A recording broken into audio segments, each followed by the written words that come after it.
12 مرتبہ پڑھیے لا حول ولا قوت الا باللہ العلی العظیم۔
اپنے تمام صغیرہ و کبیرہ گناہوں سے توبہ کرتے ہوئے اس عزم کے ساتھ کہ اب ہم پاکیزہ زندگی گزاریں گے، 12 مرتبہ پڑھیے استغفر اللہ ربی من کل ذنب و اتوب الیہ۔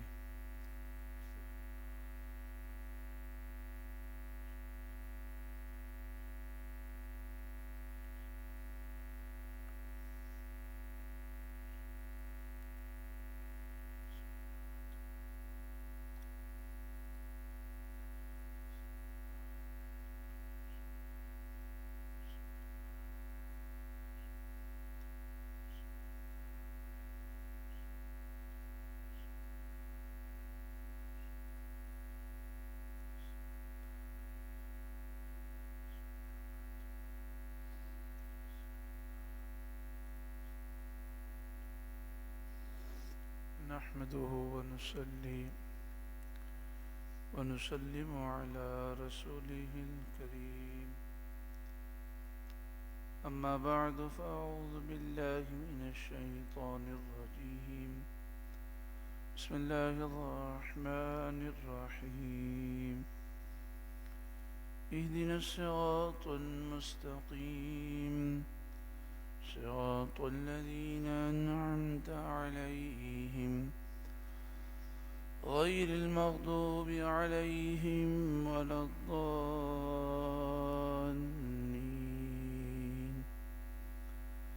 آمين ثم آمين، بجاه سيد المرسلين صلى الله عليه وآله وسلم۔ درود پاک پڑھیے۔ اللهم صل على سيدنا ومولانا محمد بن عبد الله ما ضاق أمر الله وفرجه الله، اللهم صل على سيدنا ومولانا محمد، اللهم صل عليه وآله وسلم وأذهب حزن قلبي في الدنيا والآخرة، اللهم صل على سيدنا ومولانا محمد صاحب الخلق العظيم وعلى آله وصحبه وسلم صلاة وسلاما عليك يا سيدي يا سيدي يا سيدي يا مكي يا مدني يا رحمة للعالمين يا شفيع المذنبين يا خاتم النبيين يا سيد المرسلين يا نبي الله يا حبيب الله يا نور الله يا رسول الله، نويت سنة الاعتكاف لله تعالى۔ اللہ رب العالمین ہم سب کی حاضری قبول فرمائے اور ہمیں دونوں جہاں میں خیر، عافیت، سلامتی اور کامیابی نصیب فرمائے۔ آج نور قرآن نشست کا آغاز سورہ بقرہ کے 13ویں رکوع سے ہے اور یہ پہلے پارے کا بھی 13واں رکوع ہے۔ جس آیت کریمہ سے آغاز ہے وہ سورہ بقرہ کی آیت نمبر 104 ہے۔ اللہ تعالیٰ نے ارشاد فرمایا یا ایھا الذین آمنوا، اے ایمان والوں، لا تقولوا راعنا، راعنا نہ کہو، وقولوا انظرنا،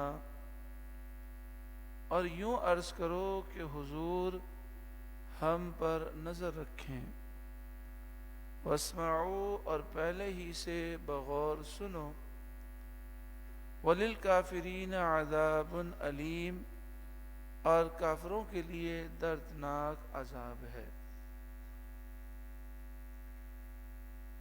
راعینا کے معنی ہے ہماری رعایت فرمائیے،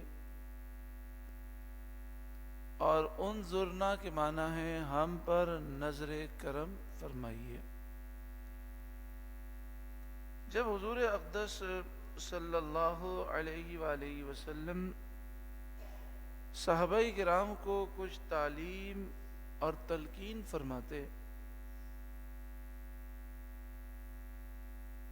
تو وہ کبھی کبھی درمیان میں عرض کیا کرتے راعنا یا رسول اللہ۔ اس کے معنی یہ تھے کہ یا رسول اللہ ہمارے حال کی رعایت فرمائیے، یعنی کلام اقدس کو اچھی طرح سمجھ لینے کا موقع دیجیے۔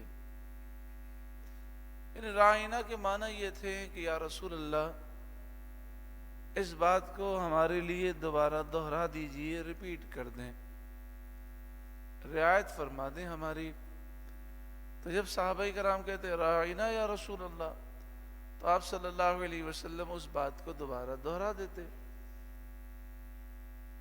یہودیوں کی زبان میں، لغت میں، یہ کلمہ سوء ادب کے معنی رکھتا تھا۔ یہودیوں کی جو زبان تھی وہ عبرانی زبان تھی، اور عبرانی میں راعینا کے معنی اچھے نہیں تھے۔ یہودی نبی کریم صلی اللہ علیہ وسلم کی بارگاہ میں راعینا یا رسول اللہ کہنے لگے، لیکن وہ عربی معنی اپنے ذہن میں نہیں رکھتے تھے۔ راعینا کہہ کر وہ عبرانی مفہوم ذہن میں لے کر اس نیت سے وہ کہنے لگے۔ لوگ یہ سمجھتے کہ یہ عربی کا راعینا کہہ رہے ہیں، لیکن یہ عبرانی زبان کا راعینا کہتے ہیں اور غلط معنی لیتے ہیں۔ ہوتا ہے بعض اوقات کہ ایک لفظ ایک زبان میں اچھے معنی میں استعمال ہوتا ہے اور دوسری زبان میں غلط معنی میں استعمال ہوتا ہے، ایسا ہوتا ہے۔ حضرت سعد بن معاذ رضی اللہ تعالیٰ عنہ یہودیوں کی زبان سے واقف تھے۔ حضرت سعد بن معاذ کون ہیں؟ یہ مدینہ منورہ کے جو دو قبیلے تھے انصاری، اوس اور خزرج، اس میں سے اوس کے آپ سردار تھے۔ قبیلہ اوس کا تعلق یہودیوں کے قبیلہ بنو قریظہ سے تھا۔ ان کی آپس میں دوستی تھی اور تقریباً 120 سال تک ان کی دوستی رہی۔ نبی کریم صلی اللہ علیہ وآلہ وسلم کی آمد سے پہلے قبیلہ اوس کی دوستی یہودی کے قبیلے بنو قریظہ سے تھی۔ بزنس بھی وہ ایک ساتھ کرتے تھے، اسلحے کا لین دین کرتے تھے، جنگوں میں ایک دوسرے کے ساتھ تعاون کرتے تھے۔ تو حضرت سعد بن معاذ رضی اللہ تعالیٰ عنہ یہودیوں کی لینگویج کو جانتے تھے اور ان کے ارادے کو بھی جانتے تھے۔ آپ نے ایک دن یہ جملہ ان کی زبان سے سن کر فرمایا، اے اللہ کے دشمنوں، تم پر اللہ کی لعنت ہو، اگر میں نے اب کسی کی زبان سے یہ کلمہ سنا، یہ جملہ سنا، اس کی گردن مار دوں گا۔ یہودیوں نے کہا ہم پر تو آپ اتنا ناراض ہوتے ہیں، مسلمان بھی تو یہی کہتے ہیں، اس پر آپ رنجیدہ ہو کر نبی کریم صلی اللہ علیہ وسلم کی بارگاہ میں حاضر ہوئے تو اللہ تعالیٰ نے یہ آیت نازل فرمائی جس میں یہ فرمایا گیا کہ رائنا نہیں کہنا، اور رائنا کی جگہ پر انظرنا کہنا ہے۔ دونوں کا عربی میں مفہوم ایک ہی ہے۔ رائنا کے معنی ہے یا رسول اللہ ہماری رعایت فرمائیے، یعنی بات کو دوبارہ ریپیٹ کر دیں۔ انظرنا کے معنی ہے یا رسول اللہ ہم پر نظر کرم فرمائیے، یعنی بات کو ریپیٹ کر دیں۔ تو اب رائنا کی جگہ انظرنا کہنا ہے، کیونکہ رائنا کے دو معنی ہیں، ایک معنی اچھا ہے، ایک معنی برا ہے، اور انظرنا کے سارے معنی اچھے ہیں، تو حضور کے دربار میں وہ لفظ استعمال کرنا ہے جس کے معنی سارے ہی اچھے ہوں۔ اس سے معلوم ہوا کہ انبیاء کرام کی تعظیم و توقیر اور ان کی بارگاہ میں ادب کے کلمات عرض کرنا یہ فرض ہے، اور جس جملے میں جس لفظ میں بے ادبی کا شبہ بھی ہو وہ زبان پہ لانا منع ہے۔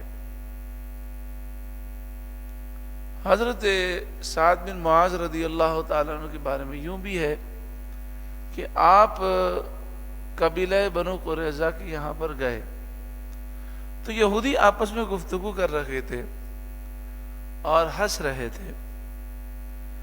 کسی نے کہا کہ سعد بن معاذ آ رہا ہے، تو یہودیوں نے آپس میں کہا کہ یہ تو قبیلہ 120 سال تک ہمارا دوست رہا ہے، مسئلہ نہیں ہے، یہ تو پرانے ہمارے حلیف رہے ہیں۔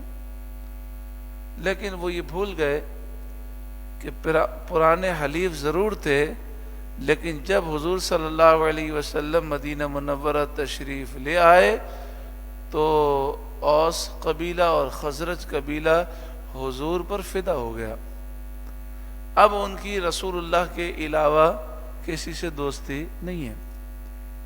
تو انہوں نے حضرت سعد بن معاذ کے سامنے ہی گفتگو کر دی کہ پہلے تو ہم گستاخی کرتے تھے چھپ کر، اب تو بڑا آسان ہو گیا کہ ہم سب کے سامنے کہتے ہیں رائنا یا رسول اللہ۔ لوگ سمجھتے ہیں ہم عربی بول رہے ہیں، لیکن ہم یہ لفظ عبرانی بول کر گستاخی کرتے ہیں۔ یہودی جو تھے بنو قریظہ والے، بنو نذیر والے، یہ جو قبیلے تھے، یہ نبی کریم صلی اللہ علیہ وآلہ وسلم سے انہوں نے معاہدہ کیا تھا، اور وہ جزیہ دیتے تھے، ذمہ تھے، یعنی مدینہ منورہ کی ریاست کے اندر رہتے تھے، اور ان کی جان مال کی حفاظت کی ذمہ داری اسلامی ریاست کی تھی، ان کا معاہدہ تھا، اور یہ ذمہ تھے اور جزیہ دیتے تھے۔ لیکن اس کے باوجود حضرت سعد بن معاذ رضی اللہ تعالیٰ نے فرمایا اب آئندہ تم میں سے کوئی یہ لفظ کہے گا تو میں اس کی گردن اڑا دوں گا۔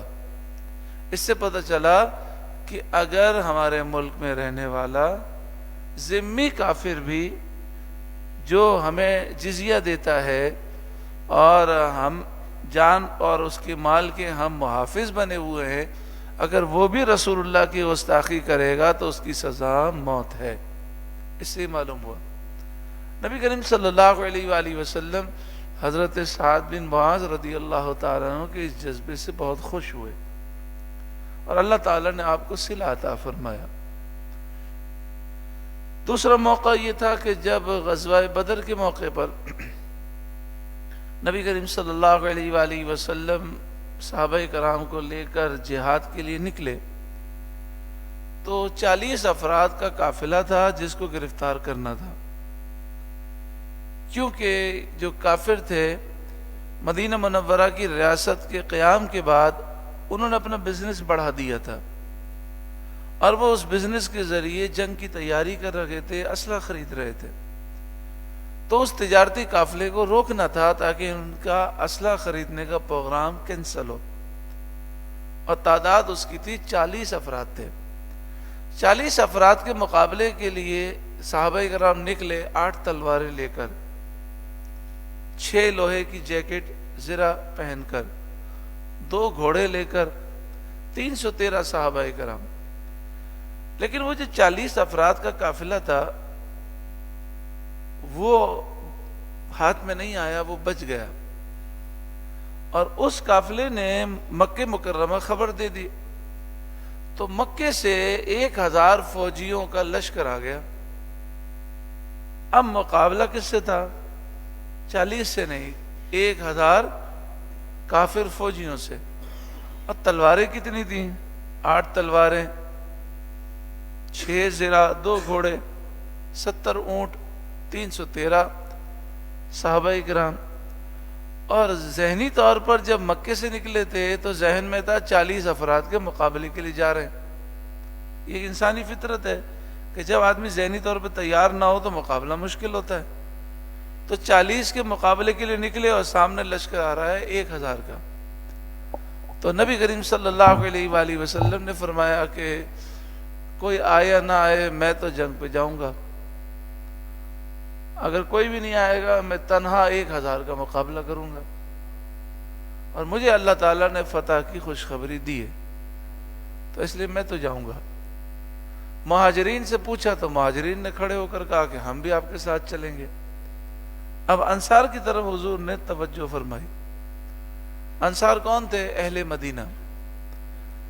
تو جب نبی کریم صلی اللہ علیہ وآلہ وسلم کو اہل مدینہ نے ہجرت کی دعوت دی تھی تو انہوں نے حضور سے ایک معاہدہ کیا تھا مینا کے اندر، ہجرت سے پہلے حج کے موقع پر مینا میں جہاں پر بڑا شیطان ہے، جہاں پر کنکریاں ماری جاتی ہیں، وہاں پر ایک مسجد ہے، مسجد بیت عقبہ۔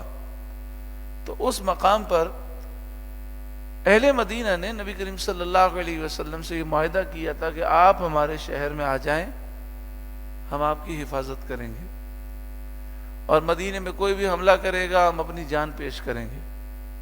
تو حضور نے یہ فرمایا تھا کہ مدینے پر حملہ ہوگا تو تمہارا دفاع کرنا ضروری ہے، لیکن اگر میں مدینے سے باہر نکل کر حملہ کروں تو تمہارا میرا ساتھ میں چلنا ضروری نہیں ہے۔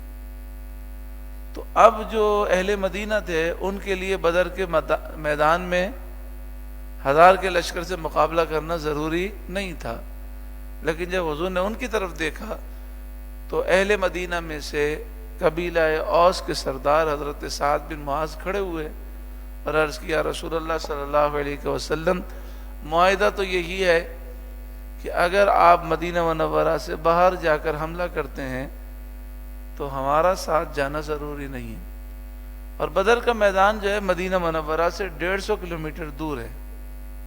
کتنے کلومیٹر؟ 150 کلومیٹر۔ لیکن یا رسول اللہ ہم جو آپ سے محبت کرتے ہیں، اس محبت کی وجہ سے ہم آپ کو تنہا نہیں چھوڑیں گے، بلکہ ہم آپ کے ساتھ چلیں گے اور آپ کے قدموں پر اپنے سر قربان کریں گے۔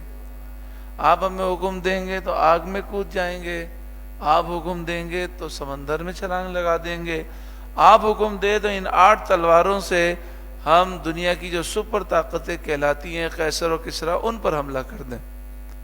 تو حضور بڑے خوش ہوئے، حضور مسکرائے۔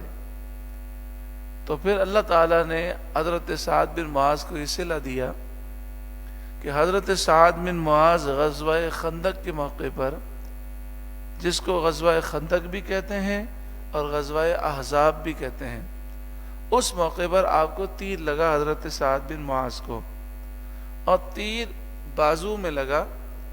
بازو میں جو خون کی مین رگ ہوتی ہے جسے رگ اکحل کہتے ہیں، اس پر تیر لگا۔ 25 دن حضرت سعد بن معاذ علیل رہے، اور پھر 25 دن کے بعد آپ کو شہادت نصیب ہوئی۔ تو نبی کریم صلی اللہ علیہ وسلم جب ان کی تدفین سے واپس آ رہے تھے جنت البقیع شریف سے، جنت البقیع میں حضرت سعد بن معاذ کا بھی مزار پر انوار ہے، جب جنت البقیع جائیں تو ان کو سلام ضرور پیش کریں۔ جنت البقیع شریف میں امام حسن کا مزار بھی ہے، جنت البقیع شریف میں امام زین العابدین بھی ہیں، امام باقر بھی ہیں، امام جعفر صادق کا بھی مزار جنت البقیع شریف میں۔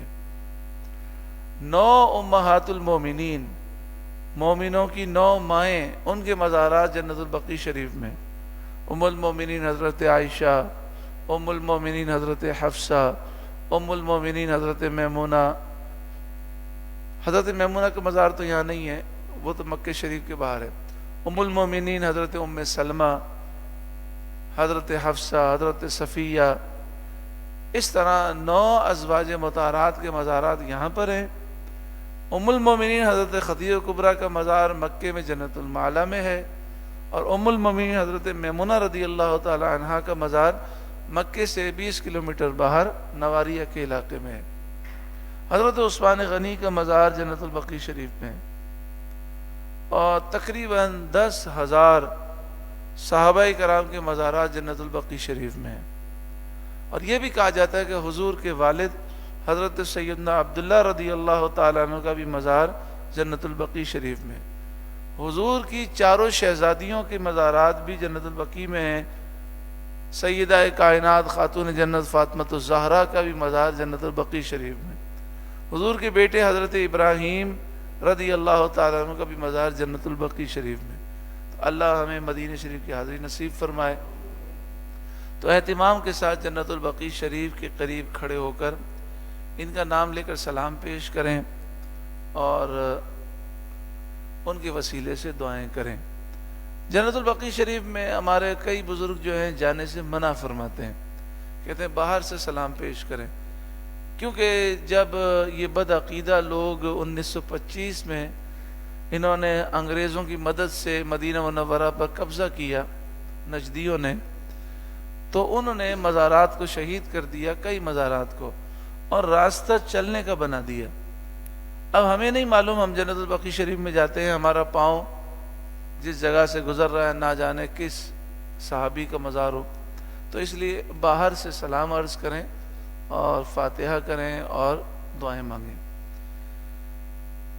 نبی کریم صلی اللہ علیہ وآلہ وسلم سے محبت کی حضرت سعد بن معاذ رضی اللہ تعالیٰ عنہ نے، اللہ نے کیسا صلہ عطا فرمایا کہ آپ زخمی ہوئے غزوہ خندق میں 25 دن 5 نمازوں کے بعد حضور ان کے پاس تشریف لاتے. ہر نماز کے بعد مسجد نبوی شریف میں ان کا خیمہ لگایا حضور نے،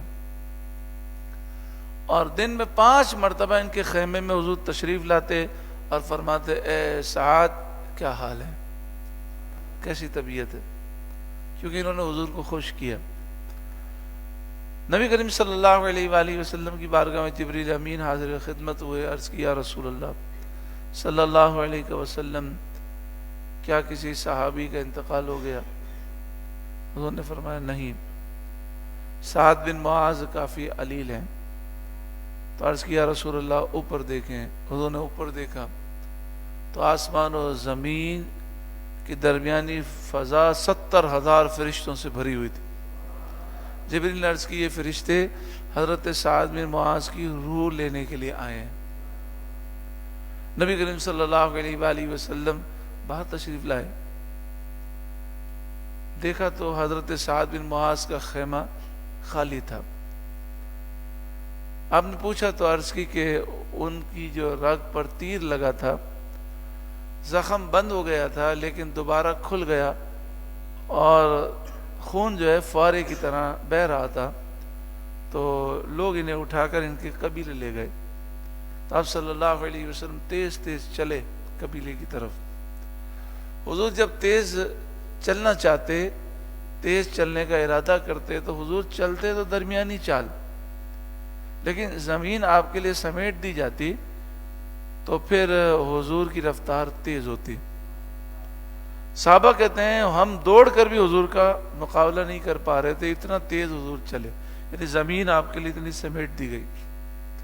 حضور کا معجزہ ہے کہ حضور کا قد مبارک درمیانہ تھا، لیکن لوگوں میں کھڑے ہوتے تو سب سے اونچے نظر آتے، کوئی بھی حضور سے اونچا نظر نہیں آ سکتا تھا. یہ حضور کے معجزات ہیں.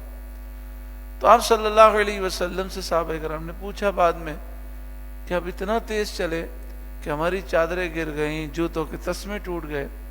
تو آپ نے فرمایا میں اس لیے تیز چلا کہ 70,000 فرشتے روح نکالنے کے لیے آئے تھے، روح لینے کے لیے، روح کے اعزاز میں تعظیم میں آئے تھے. میں نے خیال کیا اگر تاخیر ہوئی تو یہ حضرت سعد کے جسم کو بھی لے جائیں گے نہلانے کے لیے، میں ان کے غسل میں شریک ہونا چاہتا تھا۔ جب حضور ان کے کمرے میں پہنچے صلی اللہ علیہ وسلم تو آپ اپنے پاؤں کی انگلیوں کے بل چل رہے تھے اور دیکھ دیکھ کر جیسے جگہ بھری ہوئی ہو۔ بعد میں فرمایا کہ پورا کمرہ فرشتوں سے بھرا تھا، پاؤں رکھنے کی جگہ مجھے نظر نہیں آ رہی تھی۔ حضرت سعد بن معاذ کو حضور نے ان کا سر اپنی گود میں رکھا اور اپنا دست مبارک ان کے بالوں میں سر میں پھیرتے ہوئے فرمایا، اے سعد اے سعد۔ اور ان کی جو بازو سے خون جاری تھا تو بازو اٹھا کر خون کی جو دھار تھی حضور نے اپنے چہرے پہ لی۔ صحابہ کرام نے وہ بازو ہٹایا تو حضور دوبارہ اٹھاتے بازو اور خون اپنی طرف کر رہے تھے۔ امیر المجاہدین حضرت علامہ خادم حسین رضوی فرماتے ہیں کہ حضور یہ پیغام دے رکھے تھے، جو ہم سے وفاداری کرے ہم تو اس کا خون بھی اپنے چہرے پر لے لیتے ہیں۔ حضرت سعد بن معاذ رضی اللہ تعالیٰ عنہ نے آنکھ کھولی، دیکھا کہ میں حضور کی گود میں ہوں اور حضور اپنے دست مبارک سے میرے سر پر ہاتھ پھیر رکھے ہیں۔ حضور کا دیدار کرنے لگے اور کہتے ہیں نا، دید ہوتی رہی دم نکلتا رہا۔ اس عالم میں ان کی روح پرواز کر گئی۔ خود حضور نے غسل دیا، کفن پہنایا، نماز جنازہ پڑھی، خود اپنے ہاتھوں سے جنت البقیع شریف میں تدفین کی۔ جب قبر بند ہو گئی تو آپ صلی اللہ علیہ وسلم نے بلند آواز سے اللہ کا ذکر کیا، سبحان اللہ، الحمدللہ، اللہ اکبر، یہ کلمات آپ نے بلند آواز سے کہے اور فرمایا کہ سعد بن معاذ کی قبر اب تا حد نگاہ وسیع ہو گئی۔ اور فرمایا سعد بن معاذ کی قبر، سعد بن معاذ کی جب روح اللہ کے دربار میں گئی تو 70,000 فرشتے اس روح کی تعظیم کے لیے ساتھ چل کے گئے، اور جب روح جہاں سے گزرتی گئی اس کا استقبال ہوتا رہا، اور جب عرش پہ پہنچی تو عرش کو بھی جنبش ہوئی، یعنی اس نے بھی خوشی کا اظہار کیا۔ اور جب یہ روح اللہ کے دربار میں پہنچی تو حضور نے فرمایا سعد اللہ کو دیکھ کر مسکرائے اور اللہ انہیں دیکھ کر مسکرائے۔ اللہ تعالیٰ مسکرانے سے پاک ہے، چونکہ مسکرانے کے لیے جسم چاہیے۔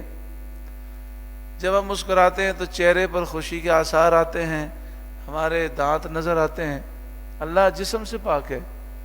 یہاں مسکرانے سے مراد ہے اللہ تعالیٰ نے خصوصی کرم فرمایا۔ لیکن حضور نے یہ فرمایا کیوں؟ اس لیے کہ حضرت سعد بن معاذ نے حضور کو خوش کیا تھا۔ تو اس میں ہمارے لیے درس یہ ہے کہ جو حضور کو خوش کرے اللہ بھی اس سے خوش ہوتا ہے۔ تو یہاں پر اللہ تعالیٰ نے فرمایا، یہ آیات نازل فرمائی، فرمایا لا تقولوا راعنا، راعنا نہ کہو، وقولوا انظرنا، انظرنا کہو۔ جیسے ہم کہتے ہیں یا رسول اللہ انظر حالنا، یا رسول اللہ ہمارے حال پر نظر کرم فرمائیے۔ انظرنا واسمعوا، اور فرمایا پہلے ہی سے بغور سنو، یعنی پوری توجہ کے ساتھ بات سنو، تاکہ یہ عرض کرنے کی ضرورت ہی نہ رہے کہ حضور توجہ فرمائیں، کیونکہ دربار نبوت کا یہی ادب ہے۔ دربار انبیاء میں آدمی کو ادب کے اعلیٰ مراتب کا لحاظ لازم ہے، یعنی توجہ سے سنو، محبوب صلی اللہ علیہ وسلم کو دہرانے کی بھی تکلیف نہ دو، اتنی توجہ سے سنو کہ تمہیں یہ کہنا نہ پڑے انظرنا یا رسول اللہ دوبارہ ریپیٹ کریں، بلکہ پہلے سے توجہ کے ساتھ سنو۔ اس آیت کریمہ سے معلوم ہوا کہ ادب مصطفیٰ کتنا ضروری ہے۔ آدمی گناہگار ہو، سیاہکار ہو، لیکن اگر ہو با ادب تو ادب جو ہے یہ دنیا اور آخرت میں کامیابی کا زینہ ہے۔ اور جتنے بھی نیک اعمال کرے لیکن ہو بھی ادب تو سارے نیک اعمال برباد ہیں۔ ادب ضروری ہے، دربار رسالت کا ادب ضروری ہے۔ الحمدللہ اب سنا ہے مدینہ منورہ میں اور مکہ مکرمہ میں پاکستان سے بھی قافلے شروع ہو گئے الحمدللہ. انشاءاللہ تعالی اللہ کرم فرمائے گا, ہمیں بھی بلاوا نصیب ہوگا, ہم بھی جائیں گے انشاءاللہ. دعا فرمائے اللہ با ادب مقبول حاضری نصیب فرمائے, ادب کے ساتھ حاضری نصیب فرمائے. ایک ذہن میں بات رکھیں حاضری کے حوالے سے. لوگوں کی جو غلطی ہے وہ یہ ہے کہ وہ سمجھتے ہیں حضور کا دربار صرف سنہری جالی ہے. جب وہ سنہری جالی کے سامنے جاتے ہیں تو سمجھتے ہیں اب ہم حضور کے دربار میں پہنچے ہیں, حالانکہ ایسا نہیں ہے, بلکہ پوری مسجد نبوی شریف یہ حضور کا دربار ہے. تو جہاں سے بھی حاضری ممکن ہو حضور کے دربار میں حاضری کا تصور ضروری ہے. بلکہ بہتر یہ ہے کہ بندہ پہلے مسجد نبوی شریف میں حضور کی بارگاہ میں حاضری کی نیت سے جائے تو ایسی جگہ نوافل پڑھے جہاں پر اطمینان سے وہ پڑھ سکے, جہاں وہ اطمینان سے توجہ کے ساتھ درود پاک پڑھ سکے. اطمینان سے درود پاک پڑھیں, صلاۃ و سلام پڑھیں, نوافل پڑھیں, اللہ سے دعائیں مانگیں, یا اللہ میں تیرے محبوب کے دربار میں حاضر ہوں, حضور کی نگاہ کرم عطا فرما. پھر جب ایک کیفیت طاری ہو جائے, ایسی کیفیت طاری ہو کہ دنیا مافیہ سے بندہ بے خبر ہو جائے اور بس حضور کے تصور میں گم ہو, آنسو بہہ رکھے ہوں, تو پھر وہ آگے جائے اور مواجہ شریف پر حاضر ہو. اور اس میں بھی کوشش کرنی چاہیے کہ لوگوں کے دھکے اس کو ادھر ادھر متوجہ نہ کر دیں. اب مثال کے طور پر جہاں پر چھتریاں ہیں, مسجد نبوی شریف میں صحن مبارک ہے, جہاں پر اصحاب صفہ کا چبوترا ہے, یا جو تہجد کی جگہ ہے, اس جگہ پر آپ کھڑے ہو کے صلاۃ و سلام پیش کریں, ہاتھ باندھ کے صلاۃ و سلام پیش کریں, خوب روئیں, حضور کی بارگاہ میں ہاتھ اٹھا کر اللہ سے دعا مانگیں اور حضور کو وسیلہ بنائیں, کوئی آپ کو تنگ نہیں کرے گا. حضور فرماتے ہیں, بخاری شریف کی حدیث ہے, جیسے میں آگے دیکھتا ہوں ویسے ہی پیچھے دیکھتا ہوں. تو وہاں پر حضور کا روضہ بھی ہے اور اسی سمت میں قبلہ بھی ہے, تو کوئی اعتراض نہیں کر سکتا. تو بندہ ہاتھ باندھ کے کھڑا ہو جائے اور 1 گھنٹے تک بھی صلاۃ و سلام پڑھے, کوئی کچھ نہیں کہتا, آہستہ آواز میں پڑھتا رہے. دعا کے لیے ہاتھ اٹھائے اور حضور کا روضہ اقدس بھی سامنے, قبلہ بھی سامنے, اور کہ یا اللہ ان کے صدقے میں مجھ پہ کرم فرما, تو گھنٹوں بھی بیٹھیں تو کوئی آپ کو تنگ نہیں کرتا. تو اصل یہ ہے کہ ایسی جگہ بیٹھ کر یا کھڑے ہو کر حاضری دیں جہاں توجہ کے ساتھ دل جمعی سے حاضری دے سکے. پھر جب کیفیت میں بڑی بے قراری پیدا ہو, یعنی اب کیفیت یہ ہو کہ اب جیسے دل کھینچا جا رہا ہے سنہری جالیوں کی طرف, تو پھر چلیں وہاں حاضری دیں. وہاں 1 منٹ 2 منٹ آدھی سیکنڈ جتنا رک سکتے ہیں رکیں, پھر اس سے باہر نکلیں. تو باہر نکل کر پھر کوئی ایسی جگہ حاصل کر لیں جہاں پر اطمینان سے بیٹھ کر پھر اپنی حاضری کو مکمل کریں. یعنی روضہ اقدس پر سنہری جالیوں پر حاضری کے بعد بھی باہر نکل کر بھی حاضری ختم نہیں ہوتی. یہ شیطان کا وار ہے, پھر بندہ توجہ ہٹا لیتا, نہیں, یہ پورا حضور کا دربار ہے. تو جہاں موقع ملے آدمی بس حضور کی یادوں میں گم ہو. اعلیٰ حضرت امام اہل سنت نے فرمایا, جب سرکار کی بارگاہ میں حاضر ہوں تو دائیں بائیں توجہ نہیں دینی, نقش و نگار مینار پہ بھی توجہ نہیں دینی, توجہ حضور کی طرف دینی ہے. اس لیے بزرگوں نے فرمایا کہ جب حضور کی بارگاہ میں حاضری کے لیے جائیں تو نہ کوئی خریداری کرنی ہے, نہ بازارات, نہ اس وقت بازار دیکھنے ہیں, نہ کسی سے باتیں کرنی ہے. بلکہ اعلیٰ حضرت نے فرمایا کہ اگر سامنے سے کوئی جان پہچان والا آ رہا ہو تو نظریں نیچے کر لے تاکہ نظریں ہی نہ ملے, اور اگر وہ مل جائے تو سلام دعا پہ اکتفا کرے, اس وقت گفتگو نہ کرے بلکہ توجہ رکھے حضور کی بارگاہ کی طرف. اس طرح. اور بعض لوگوں نے فرمایا کہ پہلے وہ سید الشہداء کی بارگاہ میں جائے اور سید الشہداء کو اور شہداء احد کو یہ عرض کرے کہ میں حضور کی بارگاہ میں جا رہا ہوں، میری سفارش کریں کہ حضور نظر کرم فرمائے. پھر جنت البقیع شریف آئے اور اہل جو بقیع ہیں، خصوصاً حضور کی لاڈلی شہزادی کونین سیدہ کائنات خاتون جنت فاطمۃ الزہرا رضی اللہ تعالی عنہا کی بارگاہ میں عرض کریں کہ حضور کی بارگاہ میری سفارش کریں. ام المومنین حضرت عائشہ صدیقہ، حضرت عثمان غنی، امام حسن، امام زین العابدین، امام باقر، امام جعفر صادق، ان سب کو عرض کرے کہ حضور کی بارگاہ میں میری سفارش کریں.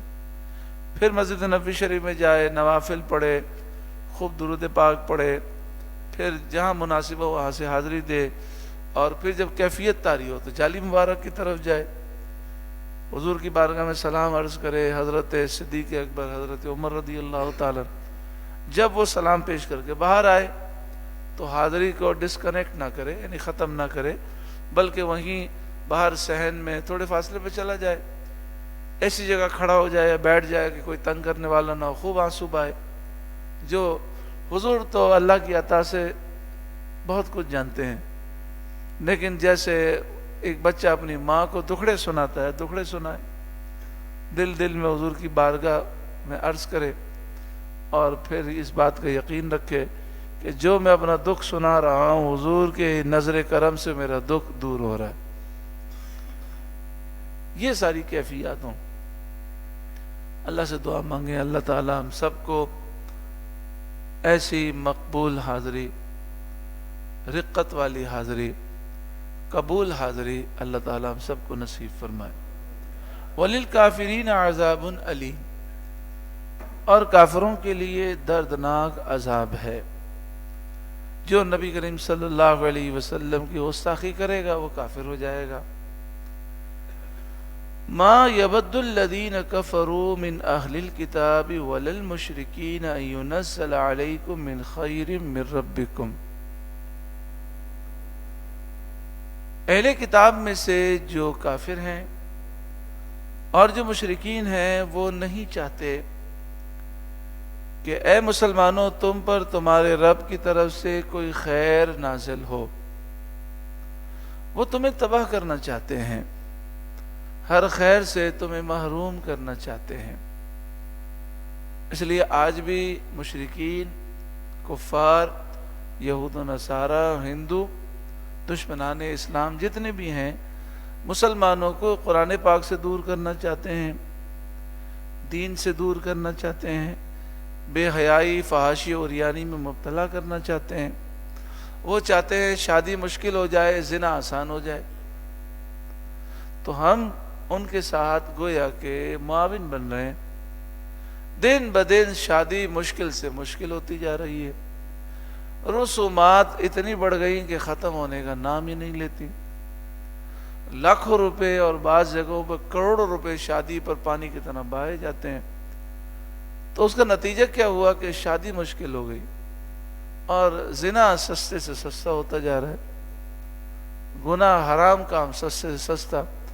تو یہ دشمنان اسلام چاہتے ہیں کہ ایسا ہو جائے تاکہ ہم ہر خیر سے محروم ہو جائیں، ہر برکت سے محروم ہو جائیں. جو باہر ملک سے آتے ہیں، بسکٹ آتے ہیں، چاکلیٹ آتے ہیں، کئی دفعہ اس کو چیک کیا جاتا ہے تو اس میں خنزیر کا کوئی نہ کوئی، سور کا کوئی جز ملا ہوتا ہے. اب وہ کیوں بلا وجہ ہمیں وہ خنزیر کیوں ملا رہے ہیں؟ اس لیے کہ مسلمان بچہ جب سور کھا لے گا، حرام چیزیں کھا لے گا تو اس کی غیرت ختم ہو جائے گی، اس میں پھر جذبہ جہاد نہیں ہوگا. ویسے بھی اگر آپ تاریخ کی کتابوں میں پڑھیں تو آپ کو معلوم ہوگا کہ دشمنان اسلام صلیبی جب جنگیں ہوتی تھیں تو ہمارے بچوں کو یہ اغوا کرتے تھے اور ہمارے بچوں کو صلیبی بناتے تھے. تو چھوٹے چھوٹے بچوں کو اغوا کر لیتے اور پھر ان کو عیسائی بناتے. تو ان کا ایمان برباد کرنے کے لیے ان کو دن رات سور کھلاتے تھے، کیونکہ حرام کھا کر انسان کا ایمان کمزور ہو جاتا ہے۔ آج بڑے افسوس کی بات ہے کہ آج بھی یہ سلسلہ جاری ہے۔ پوری دنیا میں جہاں جہاں مسلمان رہتے ہیں، لاکھوں نہیں کروڑوں کی تعداد میں ایسے مسلمان ہیں جو بے گھر ہیں۔ کشمیر میں، فلسطین میں، عراق میں، شام میں، لیبیا میں، مصر میں، بلکہ پاکستان میں آپ جہاں جائیں چھوٹے چھوٹے بچے بھیک مانگتے ہوئے نظر آتے ہیں۔ تو یہ تو ذمہ داری حکومت اسلامی حکومت کی ہے کہ وہ ایسے ادارے قائم کرے جو غریب بچے وہ آوارہ گردی کرتے ہیں ان کو وہاں پر اچھی تعلیم دی جائے۔ اب آپ سوچیں کہ یہ کروڑوں کی تعداد میں جو بچے نہ اسکول جاتے ہیں، نہ مدرسے جاتے ہیں، نہ ان کی صحیح تربیت ہوتی ہے، آوارہ گردی کرتے ہیں، تو یا تو دشمنان اسلام کے ہاتھوں چڑھ جاتے ہیں، ان کے جو یتیم خانے یا این جی اوز بنی ہیں، یا پھر یہ آوارہ گردی کر کے دہشت گرد بن جاتے ہیں، چور بنتے ہیں، لٹیرے بنتے ہیں۔ تو اس سے ہمارا پورا معاشرہ تباہ ہوتا ہے۔ ضرورت اس بات کی ہے کہ اس پر ہماری حکومتیں توجہ دیں اور جو ہمارے ویلفیئرز ہیں وہ بھی توجہ دیں۔ اگر بالفرض پاکستان میں اگر آپ دیکھیں کہ اس طرح کے کروڑ بچے بھی ہوں اور 1 کروڑ بچوں کی صحیح تربیت ہو جائے یتیم خانوں میں، اسکول میں، مدارس میں، اور وہ اسلام کے عظیم مجاہد بنے، تو آپ بتائیے اس سے ہمارے معاشرے کو کتنا فائدہ ہوگا۔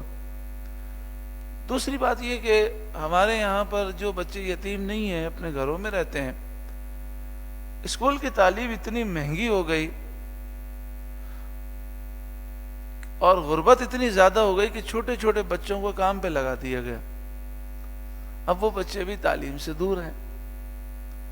جہاں تک سرکاری اسکولوں کا حال ہے تو آپ کے سامنے ہے۔ آپ اندرون سندھ جائیں تو سرکاری اسکولوں میں بھینسیں بندھی ہوئی ہیں، کاغذات میں اسکول بھی موجود ہے، کلاس بھی ہو رہی ہے، صرف رجسٹر میں، وہاں جا کے دیکھے تو کچھ بھی نہیں ہے۔ تو ایسے لاکھوں بچے ہیں، کروڑوں بچے ہیں جو گویا کہ ایٹم بم تیار ہو رہے ہیں۔ یعنی جو بچہ آوارہ گردی کرے گا وہ معاشرے کے لیے ایٹم بم ہوگا، وہ معاشرے کے لیے ٹائم بم ہوگا، کیونکہ وہ تو یا تو چور بنے گا، یا اچکا بنے گا، یا دہشت گرد بنے گا، یا ڈاکو بنے گا، معاشرے کے لیے مفید شخص تو نہیں بن سکتا۔ تو فرمایا کہ یہود و نصارہ، یہ کفار تمہارے لیے چاہتے ہی نہیں ہے کہ تم پر کوئی خیر نازل ہو، تمہیں دین سے دور کرنا چاہتے ہیں۔ اگر ہماری ساری دنیا کی حکومتیں چلی جائیں، مسلمان کے پاس کچھ بھی نہ ہو تو بھی غم نہیں ہے، اصل ہے ایمان۔ لیکن اگر مسلمان ایمان سے ہی دور ہو جائے، قرآن و حدیث سے دور ہو جائے، تو پھر دنیا کی ساری دولتیں بھی اس کے لیے بیکار ہیں، کیونکہ ہمارے لیے آخرت ہے۔ تو ہم دین سے بھی دور ہو گئے اور دنیا بھی ہمارے ہاتھ سے گئی، دنیا بھر میں پریشانیاں ہیں۔ واللہ یختص برحمتہ من یشاء، اور اللہ اپنی رحمت سے خاص کرتا ہے جسے چاہے۔ واللہ ذو الفضل العظیم، اور اللہ بڑے فضل والا ہے۔ یعنی اللہ تعالیٰ جسے چاہے اپنی رحمت عطا فرمائے، جس پر چاہے وہی نازل فرمائے۔ اللہ نے جس کو چاہا نبی بنایا اور جس کو چاہا ولی بنایا۔ ولی اللہ کے مخصوص بندے ہیں جو اپنے آپ کو چھپاتے ہیں۔ ولایت کا جو منصب ہے وہ چھپانا ہے۔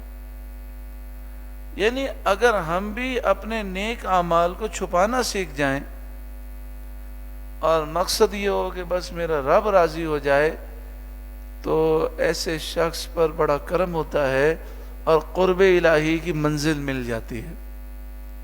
ایسے ایسے بزرگ ہیں کہ جو اپنے نیک اعمال چھپاتے اور ظاہر ہو جاتا تو پریشان ہو جاتے۔ فرمایا ہم اپنے گناہوں کے ظاہر ہونے پر جتنا پریشان ہوتے ہیں، اللہ کے ولی اپنی نیکیوں کے ظاہر ہونے پر اتنا پریشان ہوتے ہیں، وہ نیکیوں کو چھپاتے ہیں۔ ہاں اگر نیت ہو کہ اگر ہم کوئی نیکی ظاہر کریں گے اور اس سے دوسرے کو ترغیب ہوگی اور وہ بھی نیکی کرے گا تو اس میں حرج نہیں ہے۔ قرآن مجید فرقان حمید میں جو آیات نازل ہوئی ہیں اس کا انداز یہ تھا، کبھی ایک حکم نازل ہوا، پھر کچھ عرصے کے بعد دوسرا حکم آ گیا، تو پہلا حکم منسوخ ہو گیا، تو اس پر یہودیوں نے اور منافقوں نے شور مچایا۔ دنیا میں تو یہ ہوتا ہے کہ اگر آپ ایک حکم آرڈر جاری کرتے ہیں، پھر آپ دیکھتے ہیں کہ یہ تو آرڈر صحیح نہیں ہے، نقصان ہو رہا ہے، تو نیا آرڈر جاری کر دیتے ہیں۔ تو انہوں نے یہ اعتراض کیا کہ اللہ تبارک و تعالیٰ کی کتاب ہے، تو یہ کیسے کہ اللہ نے پہلے ایک حکم جاری کیا پھر اپنے حکم کو بدل دیا؟ تو ان کو سمجھایا گیا کہ بات یہ نہیں ہے جو تم سمجھے ہو، بات یہ ہے کہ کبھی کبھی ایک حکم ایک وقت کے لیے ضروری ہوتا ہے، جب وقت پورا ہو جاتا ہے تو پھر دوسرا حکم آ جاتا ہے۔ جیسے مثال کے طور پر ایک بچہ ہے، جب وہ پیدا ہوتا ہے تو اس کو دودھ پلایا جاتا ہے، جب تھوڑا سا بڑا ہوتا ہے، دانت آنے لگتے ہیں تو پھر ٹھوس غذا کھاتا ہے۔ پھر آپ دیکھیں ہر دن یا ہر سال کے اندر بچوں کے لیے اصول بدلتے رہتے ہیں۔ جو 5 سال کا بچہ ہے ہم کہیں گے باہر مت جانا اکیلے، لیکن وہی بچہ جب 20 سال کا ہو گیا تو اصول چینج ہو جائے، اصول بدل جائے گا، ایک ہی اصول نہیں رہتا۔ جو بچہ پہلی کلاس میں ہے اس کے لیے جو اصول ہیں اور جو تعلیم ہے جو میٹرک میں ہے وہ یکساں تو نہیں ہے۔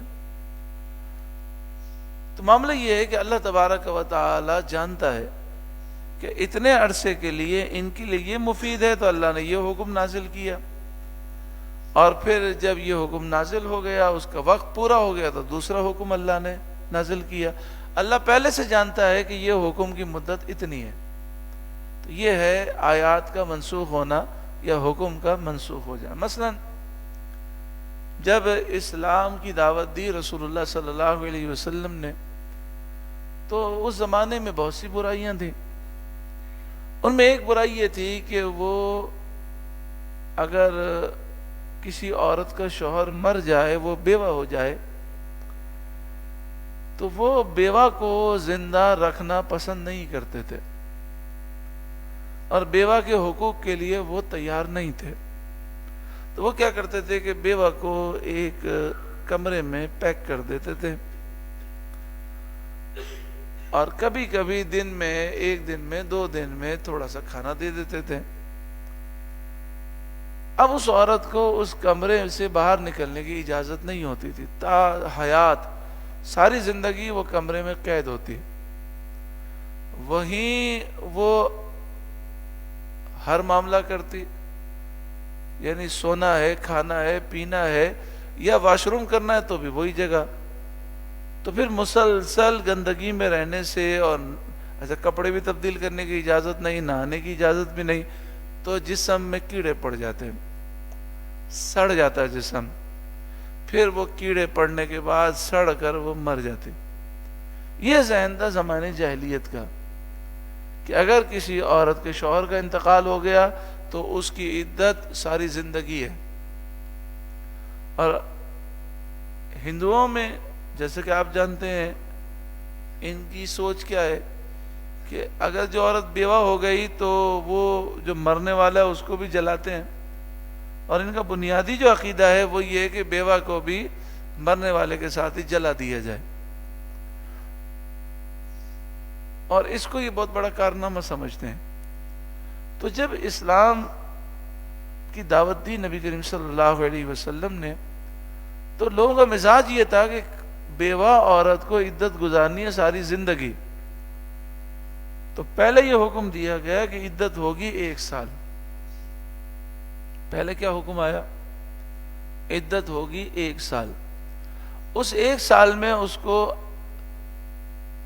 اپنے گھر میں رکھا جائے گا، یعنی شوہر کے گھر میں وہ رہے گی، 1 سال کا اسے خرچہ بھی دیا جائے گا، اچھا کھانا بھی کھلایا جائے گا، 1 سال تک وہ وہاں رہے گی، پھر 1 سال کے بعد وہ جس سے چاہے شادی کر سکتی ہے۔ تو چونکہ ان کا مزاج یہ تھا کہ بیوہ عورت اب کبھی دوسرے کے ہاں شادی نہیں کر سکتی، تو اسلام نے 1 سال کی مقدار رکھی، پھر کچھ عرصے تک وہ اس کے عادی ہو گئے، تو پھر یہ حکم آیا کہ اب عدت جو ہے 4 مہینے 10 دن ہے۔ پھر عدت کتنی ہو گئی؟ تو اللہ تو پہلے سے جانتا ہے کہ عدت ہوگی 4 مہینے 10 دن، لیکن شروع میں 1 سال اس لیے رکھا گیا کہ لوگوں کے مزاج کو بدلنے کے لیے۔ اسی طرح شراب کے وہ بہت عادی تھے، شراب اتنی پیتے تھے کہ بس یہ سمجھے شراب پانی کی جگہ شراب پیتے تھے، ہر لقمے پر شراب چاہیے ہوتی تھی ان کو، لقمہ نہیں اترتا تھا ان سے، سارا دن، یعنی سمجھے جس طرح اللہ معاف فرمائے بعض لوگ جو چین اسموکر ہوتے ہیں، بس سگریٹ سے جان ہی نہیں چھوٹتی، اگر وہ سمجھ لیجئے کہ 18 گھنٹے جاگتے ہیں تو 18 گھنٹے سگریٹ پیتے رہتے ہیں۔ ایسے بھی ہیں کہ واش روم میں بھی سگریٹ پیتے رہتے ہیں۔ سگریٹ جو ہے وہ مکروہ ہے اور ہماری صحت کے لیے مضر ہے، اور یہ مال کا ضیاع بھی ہے اور صحت کا بھی نقصان ہے۔ اور صرف جو سگریٹ پیتا ہے وہ جتنا بھی ٹوتھ برش کر لے، جتنا بھی دانت صاف کر لے، کافی دیر تک اس کے منہ سے بدبو آتی رہتی ہے، سانس میں بدبو ہوتی ہے۔ تو سگریٹ پینا کوئی اچھی بات تو نہیں ہے، لیکن ہم سگریٹ کی بات نہیں کر رہے، ہم شراب کی بات کر رہے ہیں۔ تو وہ شراب پیتے تھے اس سے بھی زیادہ، یعنی ان کے منہ پر شراب کی بوتل ہوتی، اس طرح نیند آتی، اور نیند میں آنکھ کھلتی پھر شراب پینا شروع کر دیتے۔ اور شراب کو ان کے ہاں جو سب سے پرانی شراب ہوتی اس کی بڑی اہمیت ہوتی، تو یہ شراب بنا کر مٹی کے اندر ڈال دیتے، کوئی 500 سال پرانی شراب ہوتی، کوئی 200 سال شراب پرانی ہوتی، جتنی پرانی ہوتی وہ اتنی مہنگی ہوتی۔ تو سب سے پہلے یہ فرمایا گیا کہ شراب نقصان دہ ہے، اس کے دنیاوی فائدے کم ہیں، نقصان زیادہ ہے۔ دنیاوی فائدہ کیا ہے کہ شراب کا ایک بہت بڑا بزنس تھا ان کا، اس سے وہ پیسے کماتے تھے، تو پہلے فرمایا گیا کہ شراب پینے میں نقصان زیادہ ہے، پھر فرمایا گیا کہ نماز کے اوقات میں شراب نہیں پینی۔ جب یہ 2 کام ہو گئے تو کافی لوگوں نے شراب چھوڑ دی، اور جو پیتے بھی تھے وہ نماز کے اوقات میں نہیں پیتے تھے، تو پھر یہ حکم نازل ہوا کہ اب شراب حرام ہے، کسی حال میں نہیں پینی۔ تو یہ ترتیب وار جو حکم آیا لوگوں کی آسانی کے لیے، جس طرح آپ سمجھتے ہیں کہ مونٹیسری میں اصول اور ہوتے ہیں اسکول کے، پرائمری میں اسکول کے اصول اور ہوتے ہیں، اور سیکنڈری میں کالج میں اصول الگ ہوتے ہیں، بندے کی ذہن کے مطابق اصول بنائے جاتے ہیں۔ تو اللہ تعالیٰ نے لوگوں کی آسانی کے لیے بتدریج حکم نازل فرمائے۔ تو اس پر اعتراض کا جواب دیا گیا، ما ننسخ من آیت او ننسها،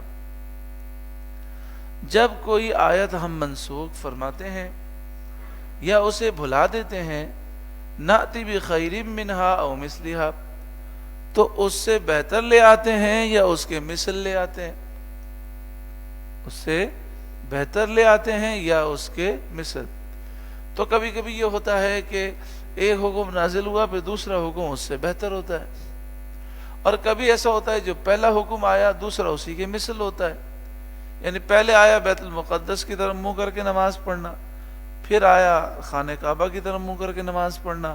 اب آپ بیت المقدس کی طرف منہ کریں کہ خانہ کعبہ کی طرف، محنت دونوں میں یکساں ہے،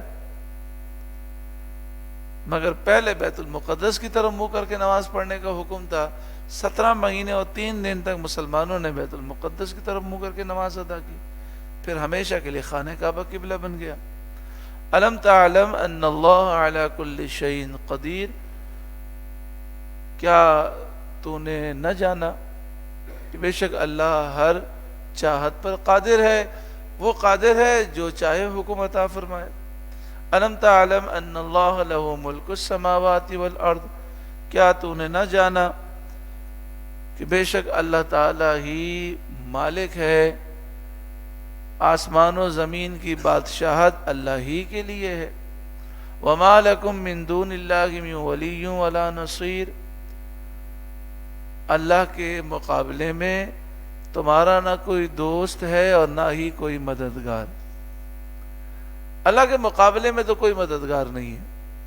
ہاں، اللہ جب کرم فرماتا ہے تو مددگار پیدا فرما دیتا ہے، جب اللہ کرم فرماتا ہے تو مددگار پیدا فرما دیتا ہے۔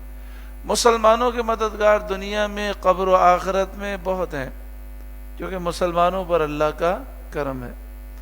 اللہ نے فرمایا کافروں کے لیے قیامت کے دن کوئی مددگار نہیں ہوگا، کیونکہ کافر جہنم میں جائیں گے، ان کی کوئی مدد نہیں کرے گا۔ جب اللہ تعالیٰ کرم فرماتا ہے تو مدد آ جاتی ہے۔ تو ہمیں توجہ اللہ رب العالمین کے دربار کی طرف رکھنی چاہیے۔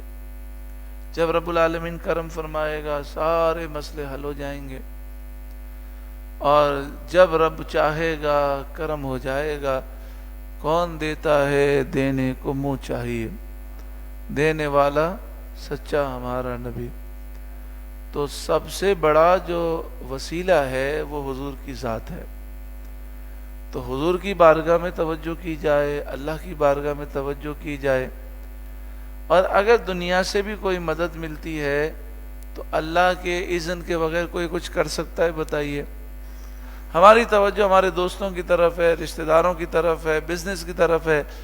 اگر اللہ چاہے گا تو سب کچھ ہوگا، تو اس کے دربار میں جھک جائیں گے تو سارے معاملات آسان ہو جائیں گے۔ کبھی کبھی ایسا بھی ہوتا ہے کچھ نہیں ہوتا مگر سکون ہوتا ہے، اور کبھی کبھی سب کچھ ہونے کے باوجود سکون نہیں ہوتا، خوشی اللہ کی طرف سے۔ کبھی کبھی کچھ بھی نہیں ہوتا، دل بڑا خوش ہوتا ہے، اور کبھی سب کچھ ہونے کے باوجود دل پریشان ہوتا ہے۔ لوگ پوچھنے کیا بات ہے، آپ بڑے پریشان ہیں؟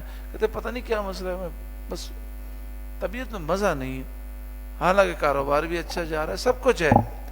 تو خوشی اللہ کی عطا کے بغیر نہیں ملتی، سکون اللہ دیتا ہے تو ہی ملتا ہے۔ دنیا کی ساری دولت مل کر بھی سکون نہیں حاصل کیا جا سکتا۔ ام تريدون ان تسألوا رسولکم کما سئل موسیٰ من قبل، کیا یہ چاہتے ہیں، کیا تم یہ چاہتے ہو کہ اپنے رسول سے ویسا سوال کرو جو موسیٰ سے پہلے سوال ہوا تھا؟ یعنی مراد یہ ہے کہ نبی کریم صلی اللہ علیہ وآلہ وسلم کی بارگاہ میں سوالات وہ نہ کرو جو سوالات کرنا جائز نہیں۔ یہودیوں نے کہا اے محمد صلی اللہ علیہ وسلم، ہمارے پاس آپ ایسی کتاب لائیے جو آسمان سے ایک بار ہی نازل ہو جائے۔ تو ان کے بارے میں یہ آیت نازل ہوئی کہ جس طرح یہودیوں نے موسیٰ علیہ السلام سے مختلف قسم کے مطالبات کیے، تو تم نبی کریم صلی اللہ علیہ وسلم سے ایسے مطالبات نہ کرو۔ اور یہ کتاب کا آہستہ آہستہ آنا یہ اللہ کا فضل ہے۔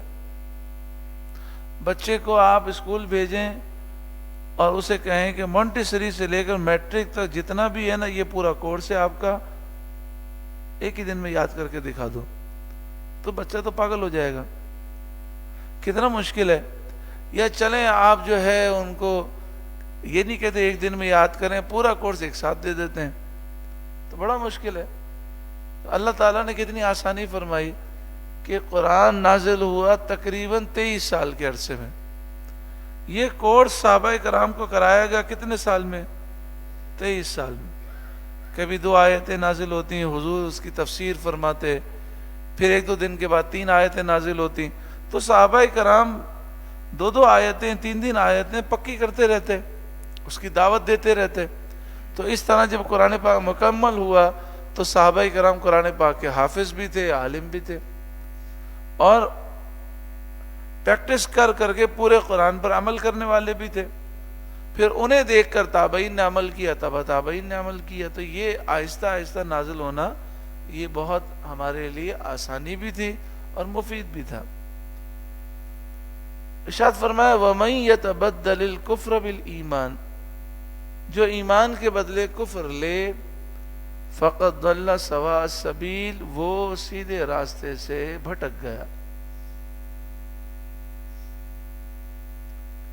یعنی جو آیتیں نازل ہو چکی ان کو قبول کرنے کے بجائے بیجا اعتراض کرے تو وہ تو راستے سے بھٹک گیا. وَدَّ كَثِيرٌ مِّنْ أَهْلِ الْكِتَابِ لَوْ يَرُدُّونَكُمْ مِّن بَعْدِ إِيمَانِكُمْ كُفَّارًا، بہت سارے اہل کتاب نے یہ چاہا کاش تمہیں ایمان کے بعد کفر کی طرف پھیر دیں. آج بھی پوری دنیا کے جو کافر اسلام کے دشمن ہیں وہ یہی چاہتے ہیں کہ ہمارے دل سے روح ایمان نکل جائے. بالکل ہمیں وہ لادین بنانا چاہتے ہیں. یہودیوں نے عیسائیوں کو لادین بنا دیا. اب عیسائیوں کی اکثریت کو اپنے مذہب سے کوئی غرض نہیں، تو یہ مسلمانوں کو بھی ایسا بنانا چاہتے ہیں تاکہ پھر ان پر حکمرانی کر سکیں. حسدا من عند انفسهم من بعد ما تبين لهم الحق، اپنے دلوں کی جلن کی وجہ سے بعد اس کے کہ حق ان پر خوب ظاہر ہو چکا. جانتے ہیں کہ اسلام سچا مذہب ہے لیکن جلتے ہیں کہ ہم اس نعمت سے محروم ہیں تو جو مسلمان ہیں ان کو بھی اس نعمت سے محروم کریں. فاعفوا واصفحوا، تو اے مسلمانوں تم انہیں چھوڑ دو اور ان سے درگزر کرو. یعنی اس وقت جہاد کا حکم نہیں آیا تھا، تو فرمایا حتی یأتی اللہ بامری، یہاں تک کہ اللہ اپنا حکم لائے. جب تک جہاد کا حکم نہ آئے انہیں چھوڑ دو. ان اللہ علی کل شیء قدیر، بے شک اللہ ہر چاہت پر قادر ہے. وَأَقِيمُوا الصَّلَاةَ، اور نماز قائم کرو. اللہ مجھے بھی نماز قائم کرنے کی توفیق دے، آپ کو بھی توفیق دے. نماز قائم کرنے کے معنی یہ ہیں جماعت سے نماز پڑھنا، ظاہری اور باطنی آداب کے ساتھ نماز پڑھنا، نماز کے شرائط، فرائض، واجبات، سنت مؤکدہ کا خیال کرنا، یہاں تک کہ سنت غیر مؤکدہ مستحبات کا خیال کرنا، توجہ سے نماز ادا کرنا، خشوع و خضوع سے نماز ادا کرنا. یہ سمجھنا کہ سب سے بڑا وظیفہ نماز ہے. یہ سمجھنا کہ اگر توجہ سے نماز پڑھیں گے پھر جو مانگیں گے اللہ عطا فرمائے گا. حقیقت یہی ہے. اللہ مجھے بھی عمل کی توفیق دے. جب ہم نماز کے لیے جاتے ہیں نا، اپنا کام چھوڑ کر، اپنا کاروبار چھوڑ کے جب نماز کی طرف جا رہے ہوتے ہیں، کبھی فجر میں، کبھی ظہر میں، کبھی عصر میں، کبھی مغرب میں، کبھی عشاء میں، تو اس وقت کوئی نہ کوئی مسئلہ ہمارے دماغ میں ہوتا ہے. تو بندہ اگر یہ سوچ لے کہ ابھی میں رب کے دربار میں جا رہا ہوں، یہ مسئلہ عرض کروں گا، میرا مسئلہ حل ہو جائے گا، تو انشاءاللہ وہ نماز پڑھ کر واپس آئے گا تو واپس آنے سے پہلے مسئلہ حل ہو جائے گا. تو یہ حاضری ہے نا رب کے دربار میں. اب آپ سوچیں رب کے دربار میں حاضری ہوئی تو اگر وہ یہ ذہن بنا لے کہ میں رب کی بارگاہ میں عرض کروں گا میرا مسئلہ حل ہو جائے گا، تو نماز کتنی بڑی سعادت ہے ہمارے لیے. اللہ تعالیٰ مجھے اور آپ سب کو نماز قائم کرنے کی توفیق عطا فرمائے. خود بھی نماز پڑھیں، دوسروں کو درس دیں، گھر والوں کو درس دیں. بس یہ شیطان کا ہمارے ساتھ وار ہے کہ ہم 2-2 گھنٹے بیٹھ جاتے ہیں، 5-5 گھنٹے باتیں کر لیتے ہیں، فون پہ لمبی لمبی باتیں ہو جاتی ہیں، دعوتوں میں اتنے گھنٹے نکل جاتے ہیں، لیکن بس نماز کے لیے کھڑے ہوتے ہیں نا تو کہتے ٹائم نہیں ہے. بس یہ 10 منٹ میں پڑھنی ہے مجھے نماز، 15 منٹ میں پڑھنی ہے، 5 منٹ میں پڑھنی ہے، جلدی کرنی ہے. یہ ہمارے ذہنوں میں شیطان ڈال دیتا ہے. یہ بھی ایک شیطان کا وار ہے نا کہ جیسے مثال کے طور پر جب آدمی گاڑی میں بیٹھتا ہے اور جیسے ہی گاڑی کی ڈرائیونگ سیٹ پہ بیٹھتا ہے اس کے دماغ میں ہوتا ہے بس مجھے جلدی پہنچنا ہے. ایسا لگتا ہے کہ جیسے وقت کی قدردان تو سارے ڈرائیور جو ہے وقت کی قدردان ایک ایک سیکنڈ بچانے کے لیے بھاگ رہے ہوتے ہیں، اس میں حادثات بھی ہوتے ہیں۔ حالانکہ انسان کو چاہیے کہ وہ اطمینان سے گاڑی چلائے، اور آپ دیکھیں اتنی بے صبری کر کے بھی کیا ہوتا ہے، 5 منٹ کا فرق پڑتا ہے۔ تو ایسے ہی نماز میں ہوتا ہے کہ جیسے ہی نماز کے لیے کھڑے ہوتے ہیں نا، وہ جلدی جلدی کرنی ہے۔ اگر اطمینان سے پڑھیں گے تو چند منٹوں کا فرق ہوگا، لیکن برکتیں بہت زیادہ مل جائیں گی۔ وَآتُوا الزَّکاۃَ، اور زکوٰۃ دو۔ زکوٰۃ دینا تو فرض ہے، صدقہ فطر دینا واجب ہے، قربانی کرنا صاحب استطاعت پر واجب ہے، حج کرنا صاحب استطاعت پر فرض ہے۔ اسی طرح اور جو صدقہ واجبہ ہیں وہ ادا کرنے ہیں۔ لیکن اس کے علاوہ نفلی صدقات دینے سے، خیرات دینے سے بھی فائدہ ہے۔ یہ گویا کہ سمجھ لیجئے انویسٹمنٹ ہے، ایک کاروبار ہے۔ اگر کوئی ہم سے کہے کہ بھئی 1,00,000 روپے آپ کے پاس ہیں، آپ دیں، 1,00,000 کے 10,00,000 ہو جائیں گے، اور کنفرم، اور مال کے ضائع ہونے کا بھی کوئی امکان نہیں ہے، کوئی آپ کے پیسے کو ضائع بھی نہیں ہوں گے پیسے۔ پھر بھی آپ کہیں گے نہیں میں تو نہیں دیتا، میں تو اپنے پاس 1,00,000 روپے سنبھال کے رکھوں گا۔ اب وہ 1,00,000 کے 1,00,000 ہی رہیں گے، لیکن دے دیں گے تو 1,00,000 کے 10 ہو جائیں گے، تو کون نہیں دے گا؟ تو اللہ کی راہ میں دینا گویا کہ کاروبار کرنا ہے۔ 1 دیں گے 10 ملیں گے، 1 کروڑ دیں گے 10 کروڑ ملیں گے۔ کوئی کسان آپ سے کہے کہ آپ کسان سے کہے کہ بھئی یہ بیج ہے نا، اس بیج کو زمین میں بو دو، تو اس ایک بیج سے پودا نکلے گا، پھر درخت بنے گا۔ یہ انار کے ایک بیج کو بو گے اتنے انار پیدا ہوں گے، اور ایک بیج سے سوچو کتنے انار پیدا ہوں گے۔ جب تک یہ انار کا درخت رہے گا پتہ نہیں سینکڑوں انار پیدا ہوں گے، ایک ایک انار میں کتنے دانے ہیں، تو ایک دانے سے اتنے دانے پیدا ہو جائیں گے۔ وہ کہے نہیں نہیں میرا دانہ ضائع ہو جائے گا، میں زمین میں ڈالوں گا تو زمین میں تو ختم ہو جائے گا۔ ہم نے کہا وہ ایک ختم ہوگا، ایک کے بدلے کتنے ملیں گے؟ وہ ماننے کے لیے تیار نہ ہو تو آپ اسے نادان کہیں گے کہ نہیں؟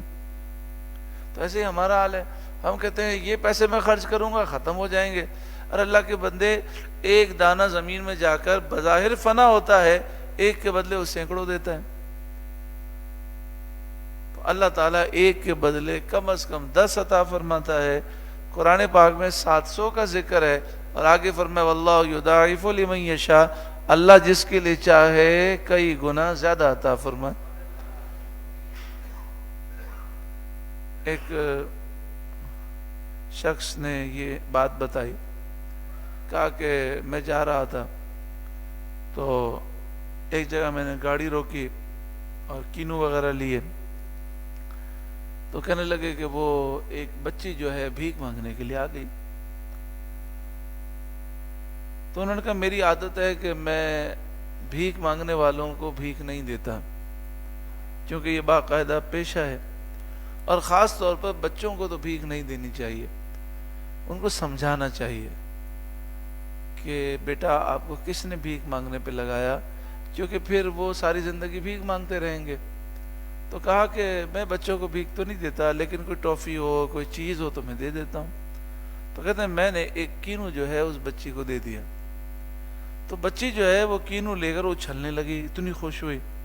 تو کہتے ہیں میں نے دوسرا دے دیا، تو وہ اور زیادہ اچھلنے لگی اور بھاگ کے گئی ایک طرف تاکہ بیٹھ کے کھائے۔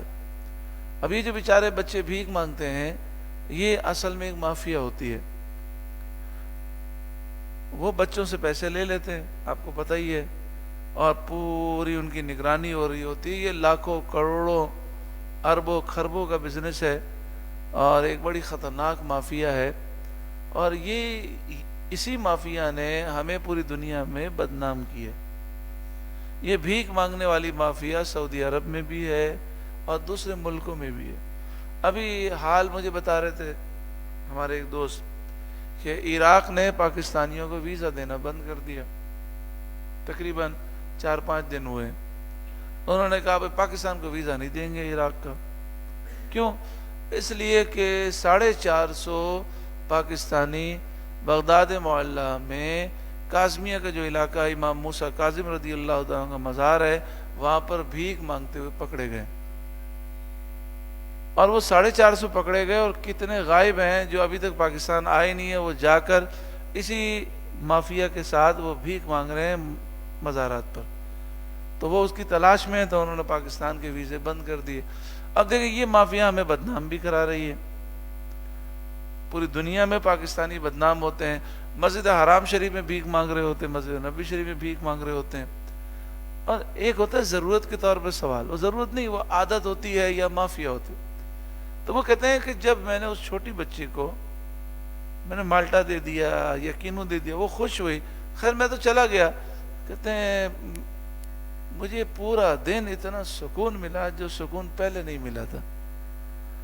تو اگر انسان کسی غریب کی مدد کرتا ہے، اور ہمارے رشتہ داروں میں غریب بچے ہوں گے، ہمارے محلے میں غریب ہوں گے، چوکیدار ہے، ان سے ہم پوچھ سکتے ہیں کہ ان کے بچے کیا کرتے ہیں۔ کئی ایسے غریب ہوں گے چوکیدار، ڈرائیور، کہ جن کے بچے اسکول تو جاتے ہوں گے لیکن اسکول کی فیس کے پیسے نہیں ہوں گے۔ تو ادھر ادھر مافیا کو دینے کے بجائے ان لوگوں کی اگر بندہ مدد کرتا ہے تو جتنا دیتا ہے اس سے 10 گنا سے زیادہ مل جاتا ہے۔ تو فائدہ، نقصان تو ہے ہی نہیں۔ 1 لاکھ روپے خرچ کیا، 10 لاکھ روپے مل گئے، اور ثواب بھی مل گیا۔ پھر 10 لاکھ خرچ کیے تو 1 کروڑ مل گئے، پھر 1 کروڑ خرچ کیا تو 10 کروڑ مل گئے، یعنی مال میں اضافہ بھی ہو رہا ہے اور ثواب بھی مل رہا ہے۔ تو یہ کیسا اچھا بزنس ہے۔ وآتوا الزکاۃ، اور زکوٰۃ ادا کرو۔ وما تقدموا لانفسکم من خیر تجدوہ عند اللہ۔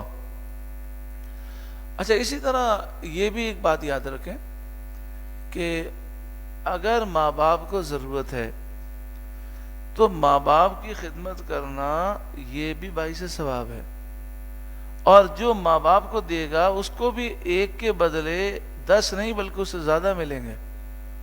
تو بعض ہمارے احباب جو ہیں وہ سگنلوں پر فقیروں کو بانٹتے رہتے ہیں، لیکن ماں پیسے مانگے تو نہیں ہے پیسے میرے پاس، جب دیکھو پیسے مانگتی رہتی ہو۔ افسوس تو یہ ہے کہ ماں نے مانگے کیوں، مانگنے کی ضرورت کیوں پڑی۔ اچھا بچہ تو وہ ہوتا ہے جو ماں باپ کی خدمت اس انداز میں کرے کہ مانگنے سے پہلے دے دے۔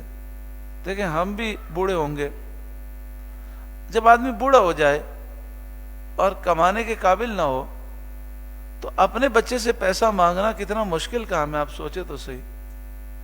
کس قدر ان کو شرمندگی ہوتی ہوگی کہ وہ اپنے بچے سے کہیں بیٹا مجھے اتنے پیسے چاہیے۔ تو اچھا بچہ وہ ہوتا ہے، فرمانبردار وہ ہوتا ہے کہ وہ خود خیال کرے اور ان کے مانگنے سے پہلے ان کی ضروریات پوری کرے۔ اتنا اللہ دے گا، بے حساب عطا فرمائے۔